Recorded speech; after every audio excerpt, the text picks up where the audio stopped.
Bueno, buenos días a todos. Me presento, soy el doctor José Camarena, residente de segundo año de aquí del Centro de Alergias, y agradezco a mi profesora asesor, la doctora en medicina, Rosibeth Guzmán Avilán, por asesorarme para realizar esta sesión académica, la cual tiene como título Diagnóstico diferencial y enfoques terapéuticos en la dermatitis atópica. Vamos a iniciar el día de hoy.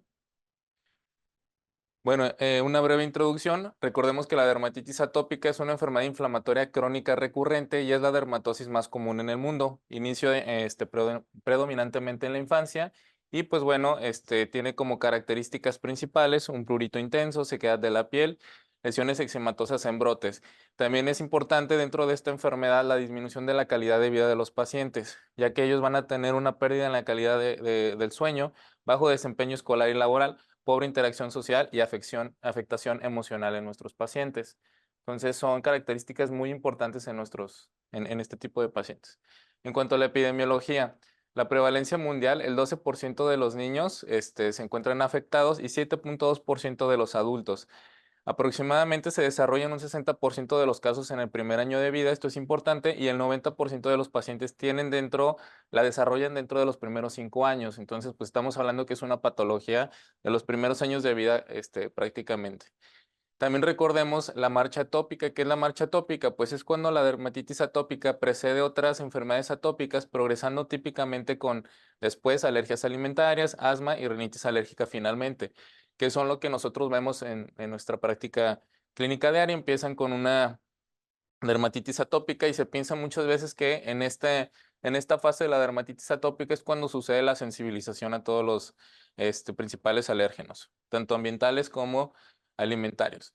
Ahora vamos a hablar sobre la fisiopatología, que es muy importante para comprender la patología de nuestros pacientes y darles la mejor oportunidad en el tratamiento. Vamos a empezar primero, cuando no tenemos lesión. Tenemos una alteración genética, principalmente en el gen de la filagrina, que es el más conocido de los que recordamos. Y también tenemos afección en la barrera cutánea, como disminución de proteínas, disminución de lípidos, una disminución en las uniones estrechas y aumento en el pH. Recordemos que la piel pues tiene un pH ácido para protección también contra bacterias patógenas. Y vamos a tener pues también una sensibilización previa. En los pacientes que no tienen lesión todavía, pues existe una sensibilización como ya conocemos en todos los procesos alérgicos, donde una célula presentadora de antígenos como la célula dendrítica va a promover una proliferación de TH2, una inflamación TH2, con esto linfocitos B y finalmente producción de la inmunoglobulina E. Ahora ya nos vamos cuando tenemos una lesión aguda. Principalmente alérgenos que pueden causar alteración de la barrera cutánea por afección en las uniones estrechas es el dermatofagoides y el cacahuate. El dermatofagoides hablando principalmente del DERP1, y vamos a tener también una disbiosis en la piel a favor de una proliferación de estafilococos, del género estafilococo y malacesia. Todo esto nos va a generar una producción importante de PAMs y DAMs que van a estimular el queratinocito para que el queratinocito produzca las alarminas, que ya son las principales, bueno, de las principales ahora conocidas moléculas que nos van a causar todo el inicio de la cascada inflamatoria TH2, principalmente el TSLP, que es la linfopoyetina estromaltímica, la interleucina 33 e interleucina 25. Como ya recordemos, o teniendo todo esto en mente, estas interleucinas y estos factores, hay que recordarlos porque las nuevas terapias biológicas van dirigidas hacia estas interleucinas y hacia el TSLP. Estas tres moléculas van a estimular la, la producción de linfocitos TH2 y también van a estimular a las células linfoides innatas tipo 2, que también ya han salido recientes estudios donde ya son participantes básicos, importantes en toda esta cascada. Ahora sí, todo esto va a producir una proliferación o una secreción de interleucina 4, 13 y 5, que estas sí son las que ya van a estimular al linfocito B para que se transforme en una célula plasmática y así ya tengamos la producción de inmunoglobulina E. Además, también estos van a causar una acumulación de eosinófilos, una quimiotracción de eosinófilos, junto con otras moléculas como las SL11, 17, 26 y 5, que también van a favorecer el reclutamiento de eosinófilos y células cebadas. Posteriormente ya tenemos un daño crónico. En el daño crónico, ahora sí ya vamos a tener un prurito, rascado, los climas tóxicos, las emociones, además de la autoalergia. La autoalergia, pues bueno, vamos a tener una destrucción continua en el rascado de los queratinocitos. Los queratinocitos finalmente destruidos van a estar presentando también alérgenos como el OMS1. El OMS1 viene de Homo sapiens 1, que es el número de la proteína que se aisló, en la cual pues nuestros queratinocitos, bueno, las células presentadoras de antígenos los van a captar, los van a ir a presentar como si fueran alérgenos extraños causando la autoalergia a favor de, bueno, en contra de nosotros, favoreciendo la inflamación crónica. Y también vamos a tener dentro de todo esto el edema intercelular que se va a ver reflejado como espongiosis y la hiperplasia epidérmica como acantosis. Aquí ya vamos a tener ahora una participación celular con una inflamación tipo 4, donde ahora sí ya van a entrar los linfocitos como tal, TH1, TH17 y TH22, produciendo interferón gamma, interleucina 17 y 22 como tal, ¿sale? Entonces, es toda una cascada muy compleja desde donde empezamos desde una inflamación tipo 1 hasta una tipo 4. Entonces, es compleja esta fisiopatología, es por eso que también tratar esta enfermedad es más compleja que otras enfermedades alérgicas porque tenemos involucrados otros mecanismos. Continuamos con la fisiopatología. Recordemos que la inflamación tipo 2 reduce péptidos antimicrobianos, causando la sobrepoblación de género de Staph aureus y malacesia. Además, también existe un microambiente alterado con una elevación del pH, como habíamos comentado, aumentando estas bacterias y disminuyendo la diversidad de la microbiota en la piel. Y también previamente ya hemos comentado el DERP1, es una cisteína proteasa. Además de las proteasas serinas de los ácaros de polvo, nos van a favorecer también una interrupción de las uniones estrechas, favoreciendo que penetren más alérgenos, favoreciendo una salida de agua y una sequedad en la piel. Otros cambios observados, pues el aumento en la pérdida transepidérmica de agua, como comentamos, y en algunos pacientes, pues el efecto en el gen de la filagrina per se resulta en una barrera defectuosa cutánea. Y en otros pacientes el proceso inicia realmente desde un proceso alérgico, ¿sale? Ahorita vamos a hablar sobre estos porque entran dentro de los endotipos. La clasificación, pues se pueden clasificar como extrínseca e intrínseca, el endotipo, la edad, gravedad, temporalidad y fenotipo. Hablando del endotipo, recordemos que este es el mecanismo que causa una enfermedad. Puede ser extrínseca, que son los que sí están mediados por alérgenos, o puede ser intrínsecas, donde tenemos una lesión primaria dentro de la barrera cutánea, como un defecto en el gen de la filagrina. El manejo de la inmunoterapia no está indicado en los intrínsecos, pues porque realmente no los vamos a favorecer con esta. Pero cabe resaltar que una IgE sérica total normal disminuye la probabilidad de una DA extrínseca, pero no, si tenemos un antecedente familiar importante de atopia, no nos descarta que el paciente efectivamente tenga alergia, ¿sale? Puede ser que en ese momento él no estuvo expuesto lo suficiente y pues no ha tenido aumento de la IgE sérica en ese preciso momento de la toma. Sin embargo, esto no nos dice que no sea alérgico realmente. En cuanto a la clasificación, esto es súper importante. En las agudas tenemos lesiones húmedas con eczema, mayor permeabilidad de la barrera cutánea. Y en estos pacientes, ¿por qué es importante identificar estos? Porque vamos a ver con qué los tratamos. Ahí se recomienda iniciar con lociones, ya sea tanto la loción del esteroide tópico o con el emoliente también en loción. Y en subaguda tenemos como características pápulas puntiformes agrupadas en placas más grandes, una inflamación persistente, y en la crónica liquenificación y resequedad, engrosamiento epidérmico y la pérdida transepidérmica de agua como características básicas. En estas dos, tanto en la subaguda como crónica, se sugiere utilizar cremas, bálsamos o ungüentos para tratar a estos pacientes. Entonces, esto es súper importante porque dependiendo de cómo veamos al paciente es lo que nosotros le vamos a dar, ¿sí? Los emolientes existen en cualquier presentación, entonces le podemos dar, nosotros le vamos a anotar si lo queremos en ungüento, que son los tarros, si lo queremos en crema, si lo queremos en loción. Eso es importante ponérselos en la receta también, porque nosotros vamos a ir viendo qué es lo que más necesita ese paciente en ese momento, ¿sí? En cuanto al diagnóstico, pues el diagnóstico es clínico. Se utilizan los criterios de Williams actualmente, son los más simples, reproducibles y precisos. Tenemos los criterios de Hanifin y Raka también que se realizaron en 1980. Sin embargo, estos fueron acordados solamente por consenso y sin validación. Sin embargo, en nuestra práctica clínica diaria sí son muy utilizados todavía. Y los criterios de Williams, los cuales fueron realizados en 1994, han sido evaluados respecto a su validez y reproducibilidad tanto en adultos como niños. Por eso es que estos son los que se siguen utilizando en la actualidad y bueno, los más sugeridos por todas las asociaciones. Aquí tenemos los criterios de Williams, nada más para repasarlos. Como característica básica, todos tienen que tener una dermatitis pruriginosa o reporte de rascado por los padres. Pues recordemos que son pacientes, la gran mayoría menores de 5 años, entonces pues realmente no podemos hacer una entrevista directa a estos pacientitos. Tenemos que tener el reporte de rascado por los padres y tenemos que tener 3 o más de los siguientes, que es una dermatitis visible en las áreas topográficas clásicas, que ya vamos a ver más adelante. Antecedente o historia previa de dermatitis también en estas áreas topográficas clásicas, o sea, ya sea que la haya tenido, que lo tenga ahorita, cualquiera de las dos entra.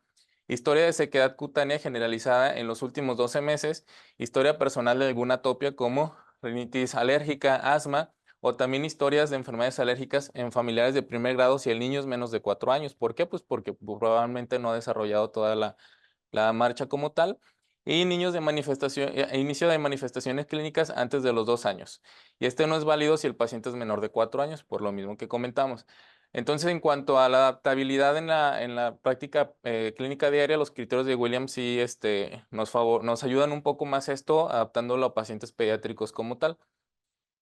Pacientes también asiáticos o con fototipos oscuros, es importante saber que se puede presentar la dermatitis atópica no en la forma clásica que platicamos ahorita, sino también pueden tener otros patrones como una mayor afección en superficies extensoras en lugar de superficies de flexión, un patrón folicular alrededor de los folículos, patrón numular, que es este patrón que tenemos aquí. Numular viene del latín numulus, que significa moneda, entonces unas monedas que podemos observar diseminadas, y patrón nodular.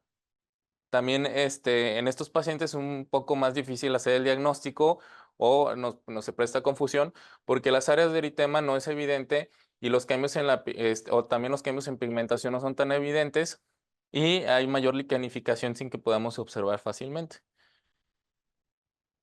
En cuanto a la topografía por edad, pues en los lactantes las lesiones son más frecuentes en las mejillas, las áreas extensoras y en los escolares predominan en los pliegues. Adultos también nos afecta segmento cefálico de manera importante. Entonces, nosotros conforme vayamos viendo la evolución de una dermatitis atópica, vamos a ir viendo que cambia la topografía clásica de las lesiones y esto es súper importante porque pues no se queda estática esta enfermedad. Hay que conocerla para ir evolucionando junto con ella. Y en cuanto a las escalas de gravedad clínica, se deben de utilizar escalas que evalúan de manera objetiva los signos y síntomas percibidas por nosotros, otras que sean percibidas por los pacientes como el Patient Related Outcome Measure o PROMS, y los instrumentos que midan la calidad de vida, que también es súper importante. Guidamex actualmente, Guidamex que ya sabemos que es la guía mexicana para la dermatitis atópica, aconsejo utilizar en primera instancia para la consulta el VIGA o ASI de manera objetiva y el POEM por parte de los pacientes. No se sugiere ya la utilización del SCORAD. Entonces, esto es muy importante, pues, porque el SCORAD es una escala de gravedad que seguimos utilizando en la práctica diaria. La verdad es que es muy sencilla, estamos familiarizados con ella desde hace muchos años, pero poco a poco sí podemos ir tornándonos para utilizar alguna de las otras comentadas. Aquí tenemos una relación entre cada una, todas tienen pues una correlación importante en cuanto a la gravedad, ya sea Viga, EASI, SCORAD o POEM, todas tienen una puntuación bastante similar en cuanto a la correlación. Y también quise poner esta aplicación aquí que se llama Dermavalue, una aplicación para el teléfono celular, donde encontramos en una sola aplicación casi prácticamente todas las que comentamos ahorita, hablando del EASI, SCORAD, de Viga, y también se encuentra, por ejemplo, el DLQ, que es para la calidad de vida de los pacientes. Entonces, esto nos puede ser con imágenes muy sencillas, nos puede ser de mucha utilidad para nuestra práctica clínica diaria. Y bueno, hablando de la dermatitis atópica y Crake. Se hizo el año pasado una tesis por parte de una recién egresada de nuestro centro, la doctora Raquel López, asesora también como autora principal la doctora Alejandra Macías y el resto de nuestros maestros, donde la cual tiene como título la determinación del grado de control en pacientes con dermatitis atópica mediante el instrumento de control de la dermatitis atópica, que es el ADCT, que es una nueva escala de gravedad que se está validando a nivel internacional. Ya como tal, nuestro centro tuvo un aporte importante. en el cual se encontró una correlación positiva alta entre la puntuación del SCORAD y la puntuación de la DST para el control de los síntomas. Y la puntuación de SCORAD y POEM mostraron una relación proporcional también directa. Por lo cual, pues tanto con SCORAD como con POEM tiene una correlación la DST. También se puede llegar a utilizar, nada más falta que lo vayan validando a nivel internacional, también en otros centros, para que se pueda utilizar de manera más frecuente. Y también aquí tenemos esta gráfica de la tesis de la doctora López, donde observamos, se compara la primera vez contra los subsecuentes, en azul los que están mal controlados y bien controlados, perdón, y en rojo los que están mal controlados. Además de que vemos que tiene una correlación importante en la disminución en los tres escalas, ADCT, SCORAD y POEM, también podemos observar una disminución importante de la puntuación en los pacientes que llegaron con una dermatitis atópica severa o moderada severa, donde podemos observar que paulatinamente en los tres, ya con las tres escalas, tuvimos una disminución. Sale muy importante en la puntuación. El rojo va bajando. Esto que también nos refleja a nosotros como residentes o como maestros que estamos atendiendo a nuestros pacientes con dermatitis atópica, que sí tenemos un impacto importante en la población que estamos viendo. ¿Por qué? Porque esto fue un seguimiento pues, a largo plazo y pudimos observar una disminución de la puntuación en todos estos pacientes. Entonces sí tenemos un impacto en ellos. Comorbilidades alérgicas. Vamos a recordar la atopia es la tendencia personal o familiar para desarrollar enfermedades alérgicas. También debemos recordar que existe una correlación positiva entre la presencia de comorbilidades alérgicas y la gravedad de dermatitis atópica. O sea, entre más el paciente tiene otras comorbilidades, más grave puede ser también su DA. Y el principal alérgeno ambiental asociado es el ácaro de polvo casero, ya habíamos platicando de la DERP1. Y recordemos también un tercio de bebés y niños pequeños con DEA moderada grave también están sufriendo de una alergia alimentaria. Los principales alérgenos alimentarios son estos, huevo, leche de vaca, trigo, soya y frutos secos, llevándose en primer lugar y el principal asociado, el huevo, ¿sale? Entonces es importante recordar esto. Un paciente con DEA tenemos que sospechar también de una probable alergia alimentaria, principalmente una DEA moderada grave. Existe también una mayor relación de la DEA con alergias ambientales que alergias alimentarias, principalmente ambientales que alimentarias. Y en estos pacientes, pues, que tengamos sospecha de alguna alergia, debemos de pedir, en caso, ahorita vamos a ver cuándo se deben de solicitar, IgE séricas específicas, pruebas epicutáneas o las PRI que realizamos nosotros, pruebas de reto doble ciego controlado con placebo para alimentos, que ya sabemos que es el gold estándar para el diagnóstico de alergia alimentaria, y las pruebas de parche que también se realizan, no las realizamos nosotros como tal con frecuencia, pero sí se pueden llegar a realizar, principalmente las prick test, que son nuestro instrumento más común.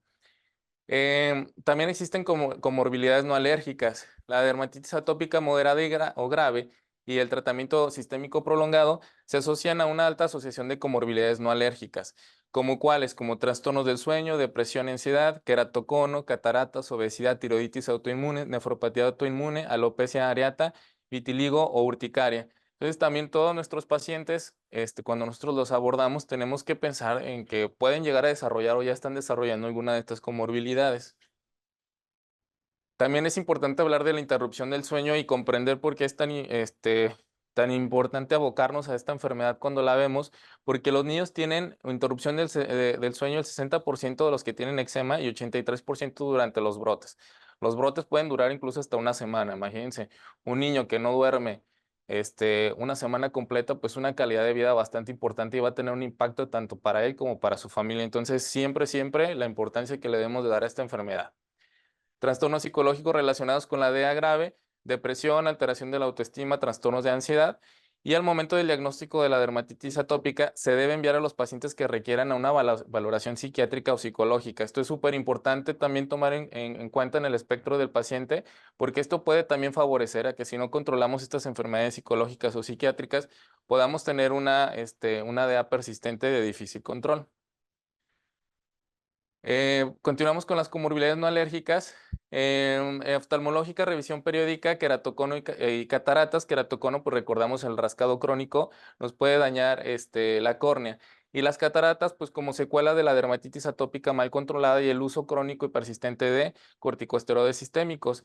Existe una clara asociación entre la dermatitis atópica grave y la afección ocular. Además, en las metabólicas, Las alteraciones metabólicas pueden ser secundarias al uso del tratamiento sistémico con corticosteroides, que nos va a alterar toda el eje de cortisol, causando una alteración de la insulina y metabolismo de la glucosa.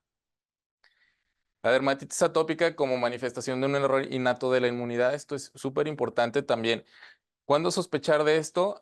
Cuando tenemos un paciente que tiene una dermatitis moderada a grave, recalcitrante, o que tiene asociación con enfermedades, con infecciones importantes, ya sean abscesos profundos o neumonía, debemos de considerar una enfermedad, un error innato de la inmunidad o una enfermedad autoinmune. Principalmente el eczema, tomando en este esquema que tenemos aquí también por parte de Gidamex, tenemos el eczema como base de la sintomatología de estos otros errores innatos de la inmunidad, teniendo, por ejemplo, si tenemos una IgE sérica mayor a 1000, asociado a virus y atopia, pues pensar en un síndrome de hiper-IgE autosómico recesivo asociado principalmente a alteración en el gen DOC8, que es el más popular de estos, IgE mayor a 1000 y neumatoceles, también un síndrome de hiper-IgE autosómico dominante asociado al STAT3. Infecciones y plaquetopenia, Wiskott-Aldrich, ya conocido también. Eritrodermia y linfopenia, el síndrome de Omenn. Y también si tenemos alteraciones endocrinometabólicas como diabetes mellitus tipo 1, alergia alimentaria y enteropatías, pues un IPEX, ¿sale? Que es el síndrome de inmunoderegulación, poliendocrinopatía e enteropatía ligada al X. Este es el IPEX. Entonces tenemos que pensar en estos pacientes súper importantes cuando tenemos una dermatitis atópica asociada a infecciones importantes. En cuanto a los estudios de extensión, ¿cuándo pedirlos? La deshidrogenasa láctica se correlaciona directamente con la gravedad de la dermatitis atópica. Por eso es que en una dermatitis atópica moderada, pues debemos de solicitarla. Y el recuento de eosinófilos en sangre periférica también está elevado en estos pacientes con dermatitis atópica grave. Los pacientes con DA y atopia se encontró una alergia alimentaria o respiratoria con la demostración de una IgE sérica específica o los prick test pueden dirigir y ayudar al paciente dándole la inmunoterapia subcutánea que necesita. También un metaanálisis en 2022 no demostró un beneficio claro con dietas de eliminación en la mejoría de la dermatitis atópica. El manejo principal sigue siendo el dirigido a la piel. Siempre dirigido a la piel va a ser lo que tenemos que promover en estos pacientes. Y pues bueno, aquí tenemos este esquema también de los estudios de extensión donde podemos observar que desde que tenemos un paciente con una dermatitis atópica leve, con atopia, podemos solicitar o realizar las pruebas prick test y las IgE séricas específicas desde que tenemos una leve con atopia. En moderada y grave, pues, por obvias razones, todavía se pide más, pero esto es importante porque desde el primer contacto con el paciente, si ya estamos viendo que tiene antecedentes de una rinitis alérgica, de un asma o datos bronquiales, ya ahí tenemos que empezar a valorar todas estas situaciones. Entonces, sí es importante conocer que desde aquí las tenemos. Es lo que quería mencionar de manera importante en este. Y pues la biopsia de piel, ya cuando tenemos una recalcitrante, porque hay que buscar diagnósticos diferenciales. Hablando de diagnósticos diferenciales, en pacientes con dermatitis pruriginosa, pero que no cumple criterios menores de Williams o lesiones sugestivas de DEA, pero con muy poco prurito, hay que sospechar en diagnósticos diferenciales. ¿Por qué? Pues porque habíamos dicho que prurito es la característica básica de estos pacientes. Hablando primero de la dermatitis seborreica, pues recordemos que son lesiones en placas de tinte rosado con descamación amarillenta, suntuosas, y usualmente no tienen tanto prurito como la dermatitis atópica. Se encuentran en la topografía de esto, puede ser área del pañal, pliegues inguinales y axilares, piel cabelluda y área del centro facial. No tienen relevancia los antecedentes atópicos en estos pacientes. Se puede presentar igual desde la infancia hasta la adultez. Y en la dermatitis por contacto, bueno, ya sabemos que es un eritema más brillante, limitado donde hubo contacto con alguno de estos agentes. Pero lo que quería llamar la atención más aquí es que en los pacientes con DEA tienen mayor riesgo de presentar la dermatitis por contacto. ¿Por qué? Porque pues tienen alteración en la barrera cutánea, por lo tanto estos agentes pueden penetrar con mayor facilidad produciendo una reacción importante, ¿sale? Con mayor facilidad. También hablar de la escabiosis en los pacientes pediátricos es un diagnóstico pues no tan infrecuente que se puede confundir. Tenemos prurito de predominio en axilas, ingle y espacios interdigitales, que no son típicos de la dermatitis atópica, principalmente los interdigitales. Se pueden observar a veces surcos y vesículas perladas y otras lesiones, pero pues no se observan tan fácilmente. La verdad es que es difícil hacerlo así a simple vista, necesitaríamos un dermatoscopio. Y la característica clínica es que el picor es nocturno y también el picor se presenta en otros pacientes, en otros miembros de la familia y empezó a presentarse en las mismas épocas. El eczema herpético, cabe mencionarlo de manera importante, que es una infección cutánea diseminada por el virus de herpes simple sobre una piel ya lastimada. En pacientes con dermatitis atópica es una urgencia médica porque se puede diseminar y hacer un herpes sistémico con una mortalidad de 10 al 50%. Una de las características principales es que la dermatitis atópica en estos pacientes no solamente pica, sino también ya empieza a doler. Entonces, cuando tengamos un paciente que parece que está impetiginizado, se empezó a hacer en racimos las lesiones y además le duelen, ojo, ahí hay que pensar en un posible eczema herpético. Psoriasis, hablando también de predominio en adultos, rara es en niños, por lo tanto, cuando se presenta en niños, pues nos causa esta confusión con dermatitis atópica. Son placas eritematoescamosas yesosas que se desprenden en bloques y usualmente afectan codo, rodillas y piel cabelluda con intensidad de prurito variable. Si se fijan, pues también la topografía ahí de repente se puede mezclar con la de los adultos, entonces tomarla como un diagnóstico diferencial. El tratamiento, tenemos el objetivo principal es restaurar la piel a su estado natural sin prurito y sin lesiones y prevenir brotes. La inmunoterapia está indicada, pues ya habíamos comentado en los pacientes con DEA extrínseca, la que sí está causado por alérgenos, y las alteraciones de la barrera cutánea y procesos inflamatorios generan moléculas capaces de estimular las terminaciones nerviosas de prurito y es por esto que es primordial generar una reparación de la barrera cutánea lo antes posible en nuestros pacientes para evitar este prurito crónico e intenso. Vamos a iniciar en cuanto a las medidas generales. La técnica de baño fundamental en los pacientes, un paciente que no se bañe adecuadamente siguiendo estas reglas va a ser una reincidencia de los brotes. Humedecer con agua y limpiar las costras antes del baño. La temperatura del baño debe de ser entre 36 y 38 grados, máximo 40 grados. El baño debe durar de 5 a 10 minutos, debe de ser rápido, ya sea en tina o regadera. Y el baño debe ser de 2 a 7 días. Normalmente le decimos que se bañen cada tercer día. Aquí lo que nos comentan de 2 a 7 días y se debe de aplicar los emolientes inmediatamente al momento de salir con la técnica de limpiar secar y sellar, ¿sale? Datos de infección cutánea impetiginizada, se recomienda usar baños clorados, que vamos a ver más adelante, 3 días por semana.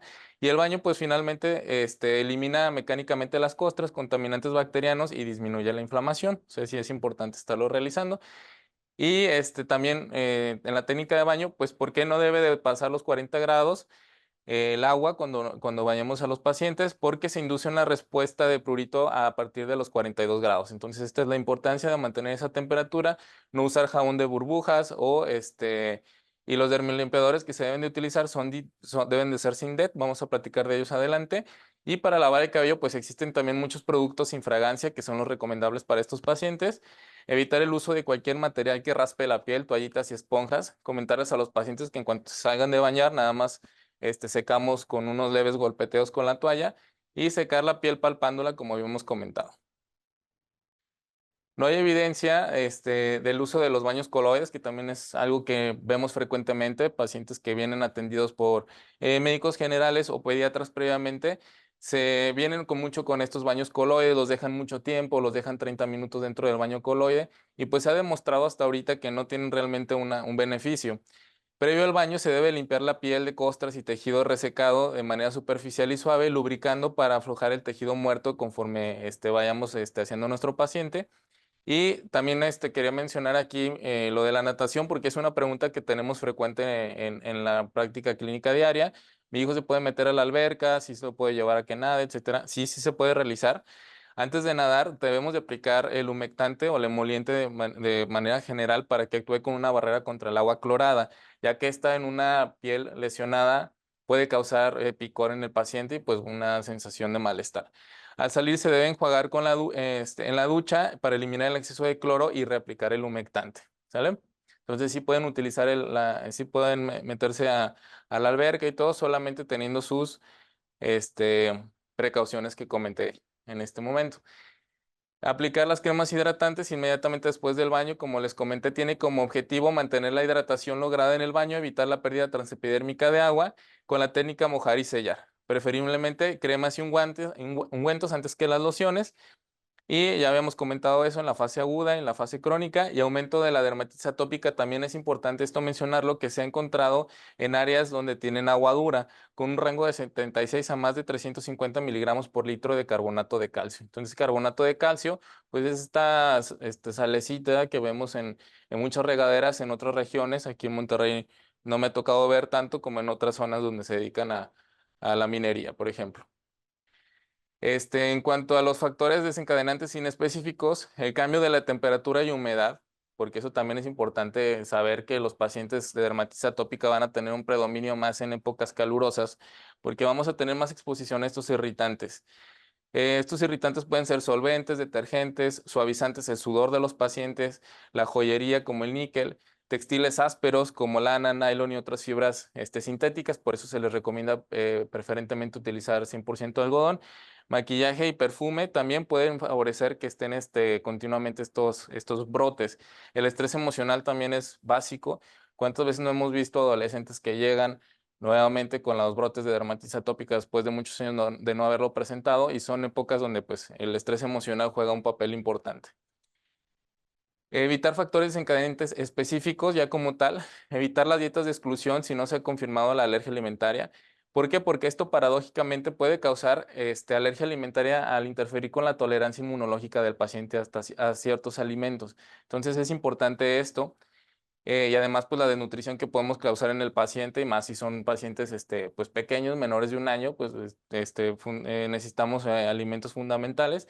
Los alérgenos alimentarios con mayor asociación a exacerbaciones, como habíamos comentado: leche de vaca, huevo número uno, trigo, soya, frutos secos y también el cacahuate. El cacahuate hablando también porque uno de sus alérgenos puede causar alteración en las uniones estrechas de la piel. En cuanto al CRAG y el tratamiento de la prevención de la dermatitis atópica, es parte fundamental de nuestra consulta y la atención a los pacientes con dermatitis atópica, dar una explicación verbal y escrita de los cuidados de la piel, por lo cual se han desarrollado pues varios formatos que nosotros les otorgamos a los pacientes, ya sea con código QR o formatos físicos, donde tenemos por escritos todas las medidas de control y cuidados de piel que tiene que tener el paciente en casa para prevenir estos brotes y tener un adecuado cuidado de piel. Entonces, esto es súper importante dárselo siempre a los pacientes para que ellos tengan en cuenta todas estas medidas que deben de realizar en casa y evitar una dermatitis atópica de difícil control. Vamos a hablar ahora de los emolientes. Mejoran contenido de agua del estrato córneo y contribuyen a mejorar la función de la barrera epitelial. Una cantidad mínima de emolientes recomendados a los menores de 12 años son de 250 a 500 gramos por semana. Si se fijan, cada una de todas estas presentaciones más o menos tienen eso. Entonces, ¿cuántos de nuestros pacientes realmente llegan a utilizar un tarro por semana? Pues muy pocos, ¿no? Porque además son muy costosos. Y más de 12 años, pues la cantidad proporcional al cuerpo. La correcta aplicación se debe de aplicar en toda la piel 2 a 4 veces al día, y se debe de incluir áreas con brotes agudos siempre que no sean lesiones húmedas. Ahorita vamos a platicar. Porque en la piel inflamada de manera aguda, algunos emolientes pueden causar prurito, ardor o sensación de quemazón. Para disminuir esta sensación, debemos utilizar un antiinflamatorio tópico primero antes de aplicar el emoliente, como un corticosteroide tópico. Entonces, siempre platicarle a los pacientes que en las lesiones húmedas que nosotros estemos observando, debemos de aplicar primero el corticosteroide y 5 o 10 minutos después aplicar ahora sí el emoliente. ¿Por qué? Porque pueden causarle, y sí causan realmente mucho prurito en estos pacientes. El emoliente ideal, pues se debe de preferir fórmulas de emolientes más simples, menor cantidad de ingredientes, sin colorantes o perfumes. Y se prefiere un dispensador cerrado, evitar el tarro abierto, ya que el tarro abierto pues se puede contaminar de una manera más fácil. Y no se recomiendan aceites naturales puros ante el riesgo de colonización, principalmente por Staph aureus, como en el caso del aceite de coco, que ya se demostró en varias revisiones.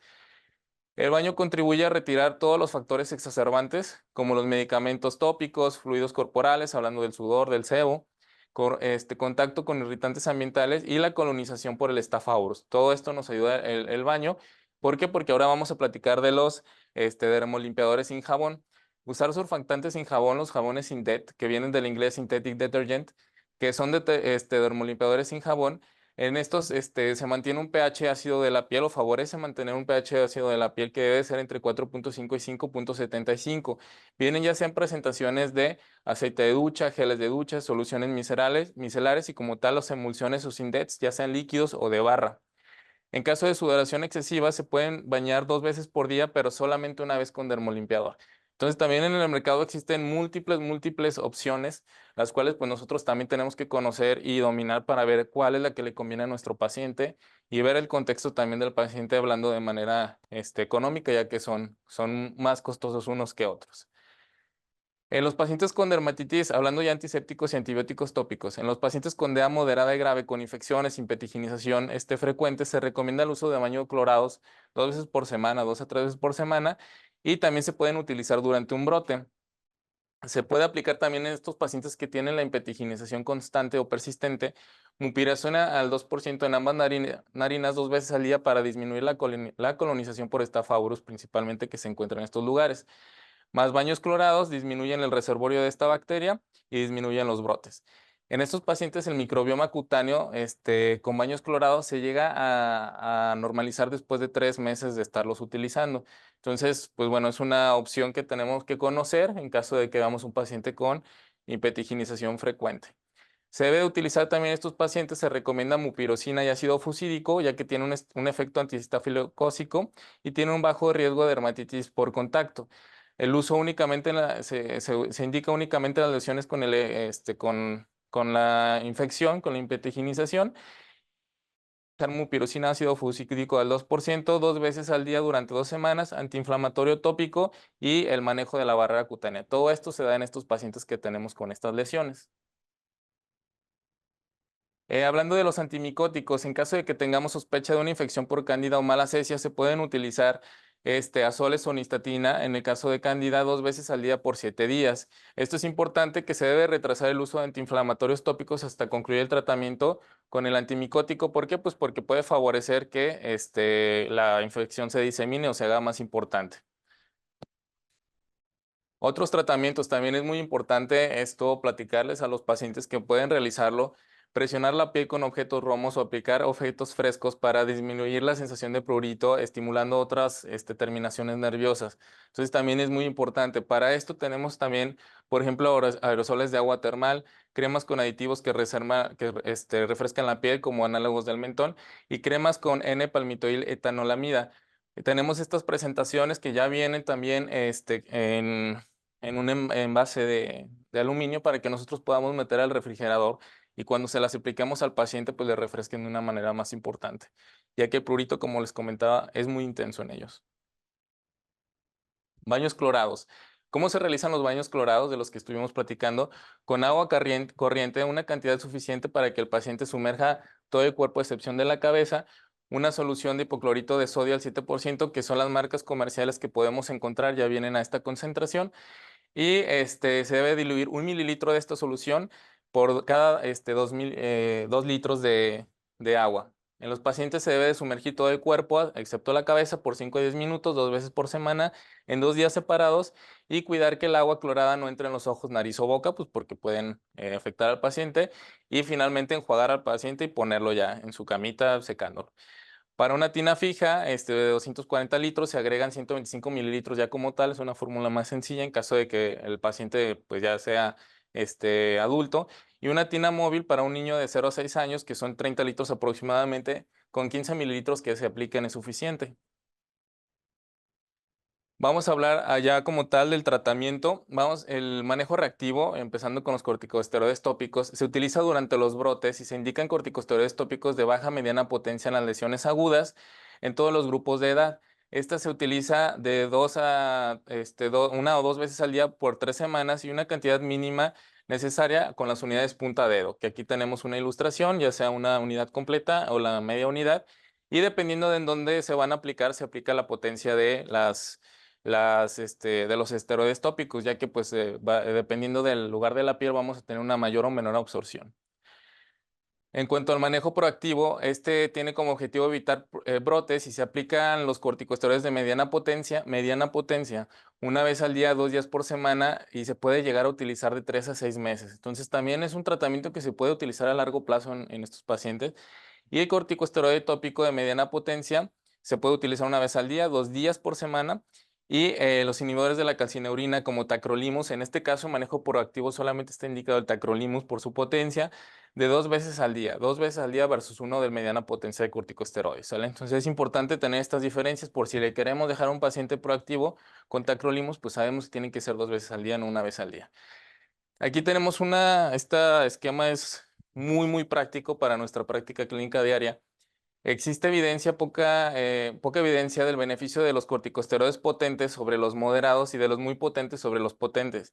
Aquí tenemos en este esquema los principales marcas comerciales y también junto con su nombre como tal de la crema que vamos a utilizar del ingrediente activo. Y nos va a ayudar muchísimo. ¿Qué es lo importante de esto? Que también notemos que no es lo mismo, por ejemplo, tenemos mometasona al 0,1% y tenemos en mometasona también 1%, pero en ungüento y crema. El hecho de que sea crema o sea ungüento va a aumentar la potencia de ¿sale? Entonces es súper importante también para los R1 que nos acompañan, poner en la receta que nosotros vamos a prescribir qué es lo que queremos que ellos compren o adquieran para asegurarnos que la potencia que vayan a recibir sea la adecuada para el paciente, ¿sí? Entonces, esto es muy importante conocer. Ahí tenemos también entre paréntesis todos los nombres comerciales.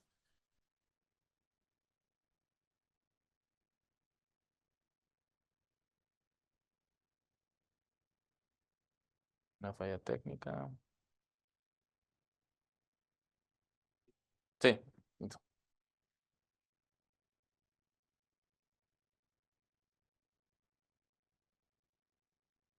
Ya. Continuamos. Vamos a hablar ahora de los inhibidores de la calcineurina tópicos. Como hemos comentado, en manejo reactivo se puede utilizar ya sea el pimecrolimus o el tacrolimus en cualquiera de sus dos concentraciones. Estos son ahorradores de corticosteroides tópicos, son menos eficaces que los de potencia media, pero pues tienen la favor de que no tienen los efectos secundarios del tópico. Tiene un efecto antiinflamatorio, pero sobre todo son antiprurito. Y se debe aplicar ya que la piel esté sin la lesión aguda. ¿Por qué? Porque también causan una picazón importante si lo ponemos en una piel lastimada recientemente. El manejo proactivo, como había comentado, solamente el tacrolimus y no utilizar el pimecrolimus en proactivo por su baja potencia. Ahora vamos a hablar de los inhibidores de la fosfodiesterasa 4, como son el crisaborole, que recientemente se autorizó en México en el 2022.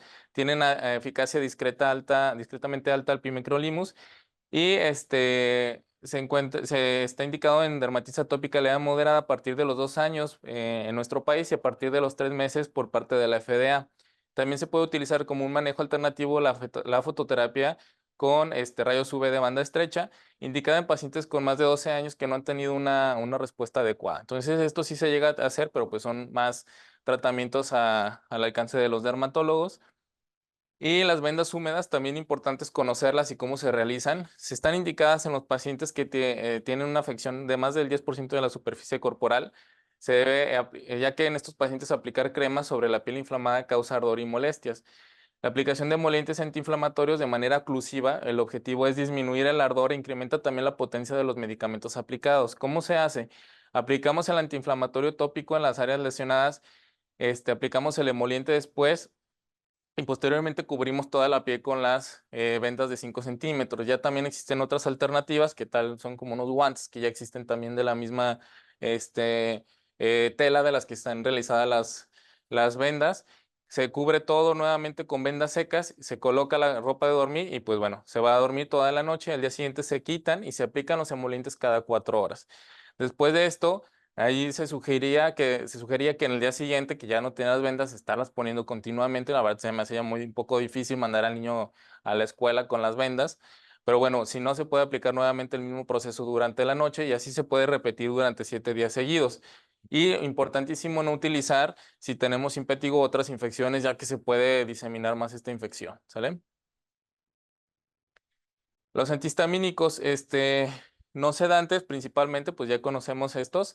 La dermatitis atópica están indicados en estas por periodos cortos durante el brote. Ya recordemos que el prurito en la dermatitis atópica no solamente está mediada por la histamina, tiene muchísimos otros mediadores, entonces no se van a ver tanto también beneficiados por estos, solamente como ayudantes. Y los antileucotrienos, pues hasta ahora no se ha encontrado un beneficio en el uso del montelukast en los niños ni en los adultos. El corticosteroide sistémico se indica solamente ciclos cortos de hasta por 2 semanas durante brotes o como puenteo cuando vamos a iniciar el metrotexate, de durante 6 a 8 semanas. En el brote se utiliza 0.5 miligramos por kilo día por una a 2 semanas. Después, en caso de que ya tengamos más de 2 semanas, sí tenemos que hacer una dosis reducción. Y el puenteo se puede empezar con 0.5 miligramos kilo día 1 a 2 semanas. Después del manejo, como ya hemos comentado, para no tener una interrupción súbita de la función esteroidea, tenemos que esperar a hacer una dosis reducción para no alterar la función suprarrenal. En cuanto a la ciclosporina A, está indicada en niños y adultos con dermatitis atópica moderada grave sin buen control con un tratamiento adecuado. La dosis inicial de 5 miligramos por kilo día por 4 a 6 semanas y en niños de 3 a 6. Se debe de ir haciendo una disminución paulatina hasta encontrar una dosis donde sea el control adecuado, hasta llegar a 2.5 3 miligramos por kilo día o a la dosis mínima para mantener el control. El efecto adverso principal vamos a tener nefrotoxicidad, ya que produce un daño glomerular irreversible, principalmente si tenemos un uso crónico de más de 2 años de la ciclosporina. Entonces, bien, es súper importante la nefrotoxicidad en estos pacientes. En cuanto al metrotexate, la dosis inicial de 10 a 15 miligramos por semana y en niños de 0.2 a 0.4 miligramos por kilo semana, hasta alcanzar un mantenimiento de 7.5 a 25 miligramos por semana. Entonces se puede llegar a subir también 2.5 miligramos hasta lograr el efecto y suplementar siempre a estos pacientes con ácido fólico, ya que recordemos que es un inhibidor de la reductasa de ácido fólico, folato reductasa. Supresión medular y fibrosis pulmonar tienen principalmente los efectos adversos del metrotexate y el efecto máximo se alcanza de los 2 a los 3 meses. Continuamos con inmunosupresores, la satioprina. La dosis inicial de 1 a 3 miligramos por kilo día o 50 miligramos al día en niños de 1 a 4 miligramos kilo día. El efecto máximo igual que el metrotexate 2 a 3 meses y uno de los efectos principales de estos va a ser la mielosupresión. La afección a la médula ósea causando leucopenia y trombocitopenia. Entonces metrotexate y azatioprina tienen como efecto secundario la mielosupresión. Ahora vamos a platicar del dupilumab. Ya conocemos este anticuerpo monoclonal, muy utilizado, muy recomendado para la dermatitis atópica. Es un anticuerpo monoclonal humano IgG4, antirreceptor interleucina 4 y 13.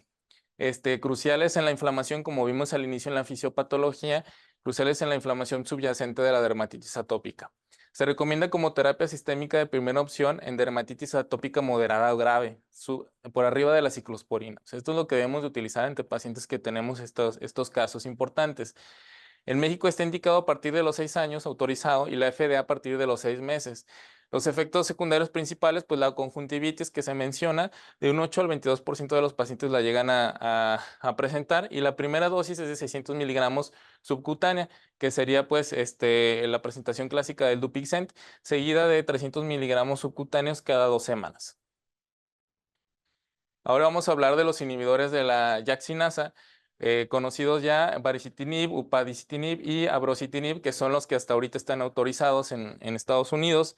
Las indicaciones falla a una terapia sistémica o a la falla al dupilumab, también al biológico, sin respuesta adecuada al tratamiento tópico completo o recaídas persistentes. Tienen como ventaja un inicio rápido y potente del efecto antiinflamatorio antiprurito de 2 a 4 semanas, ya estamos viendo este efecto. Y los efectos adversos es que tenemos un mayor riesgo de infecciones graves, trombosis cardiovasculares y también de neoplasias malignas. La inmunoterapia con alérgenos, ya habíamos comentado que está indicada principalmente en dermatitis atópicas extrínsecas. Desde el inicio, desde que tenemos una dermatitis atópica leve con atopia, ya se pueden realizar las pruebas cutáneas y el inicio de inmunoterapia con aeroalérgenos en caso de que lo requiera. Estos principalmente cuando tenemos sensibilización al ácaro de polvo y el polen de las gramíneas, ya que son los más relacionados principalmente. En cuanto a la prevención de la dermatitis atópica, la lactancia materna exclusiva por los primeros 6 meses está asociada con una disminución del riesgo de padecerla. no utilizar dietas de restricción ni en el embarazo ni en el periodo del lactante, por lo que comentamos de la tolerancia inmunológica. Evitar la exposición al humo de tabaco tanto pre como postnatal y la introducción alimentaria complementaria temprana de los 4 a los 6 meses, que también ya se está promoviendo incluso también por otros organismos no necesariamente asociados a las alergias, y no prescribir la suplementación de vitamina D, ya que se encontró que pues realmente no tienen una disminución del riesgo de padecer esta enfermedad. En cuanto a la prevención, también hablando, vamos a platicar del estudio BIP, ya un estudio pues muy conocido por todos nosotros, el cual se realizó en 1,394 pacientes, una muestra bastante amplia, donde compararon emolientes, el uso de emolientes como prevención versus solamente los cuidados estándares de la piel en pacientes de menos de un año, para encontrar si existe un efecto protector o no, debe ser el objetivo, sobre la marcha atópica de enfermedades alérgicas, encontrándose como resultado que los emolientes regulares no previnieron la dermatitis atópica, alergias alimentarias, asma o rinitis alérgica en los primeros 5 años de vida. Y la gravedad de la dermatitis atópica fue prácticamente la misma, ¿sale? Si se fijan aquí en esta gráfica tenemos lo mismo, el porcentaje, tanto en los que sí utilizaron emolientes como en los que no, en esta gráfica resumida. Y al contrario, se encontró que un aumento en la frecuencia de alergia alimentaria e infecciones cutáneas en estos pacientes. Entonces, ya me llama mucho la atención que en este estudio hayamos tenido este resultado, ya que uno pudiera pensar que protegiendo la piel de una manera preventiva en pacientes que no tienen dermatitis atópica, pues pudiera favorecernos no presentar la marcha atópica, y aquí se demostró que pues no tiene nada que ver, ¿vale? En este estudio. Aquí tenemos también esta gráfica, este gráfico, mejor dicho, por Guidamex, donde tenemos un resumen de todo lo que platicamos en niños de 6 a 11 años. Aquí lo único que pues quiero presentarles o llamar más la atención es el tratamiento de base primera línea, siempre el reparador de la barrera cutánea. Emolientes y dermolimpiadores adecuados son lo básico para nuestros pacientes. Y para pacientes de 12 años o más, aquí lo único que se agrega, la diferencia es que aquí tenemos los inhibidores de la YAC-cinasa agregados, pues ya en pacientes de más de 12 años se pueden utilizar. Y pues bueno, aquí tenemos nada más un claro ejemplo de uno de los pacientes que vemos día a día, un paciente femenino de 12 años que llegó en su primera consulta 3 semanas previas con un score de 78 puntos, la calidad de vida muy mala por parte de la paciente, ya no iba a la escuela, ya no quería presentarse a la escuela porque se reían de ella, porque no podía estar en paz, se la pasaba rascándose. Podemos ver aquí cómo tenía las lesiones muy importantes, escoriaciones, así como vemos aquí, tenía en todos lados. Estaba totalmente escorada, con muchas escoriaciones. Y después de 3 semanas de tratamiento adecuado, como ahorita lo platicábamos con las medidas de control, cuidados de piel y un adecuado uso de los emolientes y los corticosteroides tópicos, tenemos 3 semanas después una paciente con un score de 16 puntos, donde ya la niña retomó sus clases, ya otra vez va a la escuela, ya dice que otra vez puede empezar a jugar, porque a la niña le gustaba jugar básquetbol, no podía jugar porque obviamente pues le estaba picando siempre.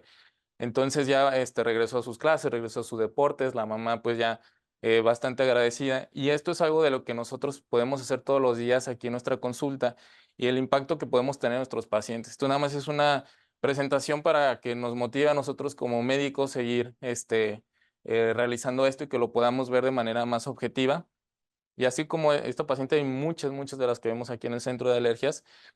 Y como conclusiones personales, pues es crucial comprender la fisiopatología de esta enfermedad para proporcionar recomendaciones fundamentales en cuanto a las medidas de cuidados de la piel y control ambiental.